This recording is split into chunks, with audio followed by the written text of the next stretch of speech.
بسم اللہ الرحمن الرحیم۔ ارطغرل غازی کون تھا؟ اس ویڈیو میں ارطغرل غازی کا مختصر تعارف پیش خدمت کریں گے تاکہ آپ بہت کم وقت میں ان کے بارے میں حقائق جان سکیں۔ ہماری نوجوان نسل عظیم مملکت خلافت عثمانیہ کے بارے میں بہت کم جانتی ہے۔ یہ عظیم الشان سلطنت 3 بر اعظموں پر مشتمل تھی، یعنی اس کی حدود ایشیا، افریقہ اور یورپ تک پھیلی ہوئی تھی۔ تاتاریوں اور صلیبیوں کا ارطغرل غازی اور ان کے بعد ان کے بیٹے عثمان نے جس جوانمردی اور بہادری سے مقابلہ کیا اور ان کے استعماری حربوں کو ناکام بنایا، اس کی مثال نہیں ملتی۔ یہ سلطنت 700 سال تک قائم رہی اور اپنے دور کی یہ سپر پاور بالآخر 1924 میں معاہدہ لوازان کے تحت ختم ہوئی۔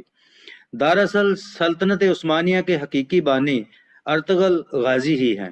ارطغرل غازی 1191 میں کائی قبیلے کے سردار سلیمان شاہ کے گھر پیدا ہوئے۔ وہ بہت بہادر اور کامیاب جنگجو ہونے کے ساتھ ساتھ بہت ذہین اور معاملہ فہم بھی تھے۔ انہوں نے منگولوں اور صلیبیوں کو ناکوں چنے چبوائے، ہر محاذ پر انہیں زبردست شکست دی۔ آپ صلیبیوں اور تاتاریوں کے ظلم و بربریت اور ناانصافی کے آگے ناقابل شکست چٹان ثابت ہوئے اور اپنی ساری زندگی میدان جہاد میں گزاری۔ آپ کا مطمع نظر ظلم و جبر کا خاتمہ اور انصاف کا بول بالا تھا۔ 13ویں صدی کا آغاز مسلمانوں کے لیے برے حالات لے کر آیا۔ چنگیز خان منگولیا سے طوفان کی طرح اٹھا اور آندھی کی طرح مشرقی یورپ سے وسطی یورپ تک کو رونتا گیا۔ جہاں جاتا ظلم و بربریت کی لازوال داستانیں رقم کرتا۔ ادھر ایشیا میں وہ قتل و غارت گری اور ظلم کا بازار گرم کیا کہ انسانیت کانپ اٹھی۔ خوارزم کی سلطنت کو چنگیز خان نے ریزہ ریزہ کیا۔ خراسان، عراق، شام، آل سلجوق کے بیشتر علاقوں پر قبضہ کر لیا۔ اس بربریت کے سلسلے میں وہاں کے قبائل نے محفوظ مقامات کی طرف ہجرت شروع کر دی۔ ان میں ایک قبیلہ کائی قبیلہ بھی تھا۔ ارطغرل غازی کا تعارف کرواتے ہوئے اگر ایک تاریخی واقعہ سامعین کے گوش گزار نہ کیا جائے تو ارطغرل غازی کا تعارف ادھورا رہ جائے گا۔ ارطغرل غازی اپنے قبیلے کے ساتھ ہجرت کرتے کرتے ایک ایسے مقام پر پہنچ گئے جہاں 2 لشکر مقابلے پر تھے۔ ایک لشکر کے پاؤں اکھڑ رہے تھے اور دوسرا عنقریب تھا کہ ان پر مکمل فتح حاصل کر لیتا۔ ارطغرل غازی نے اپنے سپاہیوں کو حکم دیا کہ کمزور لشکر والوں کی مدد کی جائے، حالانکہ وہ یہ نہیں جانتے تھے کہ دونوں لشکر کن کے ہیں۔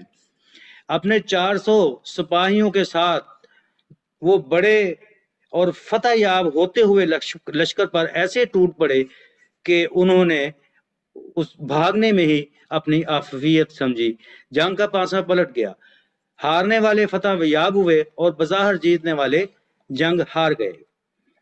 جنگ کے اختتام پر لشکر کے سردار نے ارطغرل غازی سے پوچھا کہ تم نے ہماری مدد کیوں کی جبکہ تم ہمیں جانتے بھی نہیں؟ ارطغرل غازی نے جواب میں کہا کہ صرف انسانی ہمدردی کے تحت آپ کی مدد کی ہے۔ ان میں ایک لشکر تاتاریوں کا تھا اور دوسرا مسلمانوں کا، ترکی کے بادشاہ سلیمان سلجوقی کا۔ سلیمان سلجوقی ارطغرل کو اپنے ساتھ ترکی لے گیا اور ترکی اور استنبول کے درمیان ایک بڑی جاگیر عطا کی۔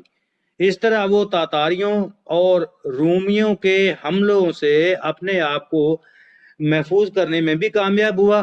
اس وقت استنبول پر مسلمانوں کی حکومت نہیں تھی، بلکہ یہ ارطغرل غازی کے چوتھی 5ویں نسل سے محمد فاتح نے فتح کیا تھا۔ ارطغرل غازی شروع سے ہی ظلم و جبر اور ناانصافی کے خلاف رہا۔ اس جاگیر پر ارطغرل غازی کی ایک چھوٹی سی حکومت قائم ہو گئی۔ ارطغرل غازی سنی العقیدہ اور پکا مسلمان تھا۔ مختصراً ارطغرل غازی کی جہادی زندگی نے اسلامی دنیا، کائی قبیلے اور ترکوں کی تاریخ بدل کر رکھ دی اور ایک ایسی اسلامی ریاست خلافت اسلامیہ کی حقیقی بنیاد رکھی جو اپنے دور کی مضبوط ترین طاقت تھی، مملکت تھی اور اپنے دور کی سپر پاور کہلاتی تھی۔ ارطغرل غازی کے بیٹے عثمان نے اپنے باپ کی طرح بہادری اور جرأت کا مظاہرہ کیا اور ساری عمر عظیم جدوجہد میں گزاری اور اپنے باپ کے مشن کو کامیاب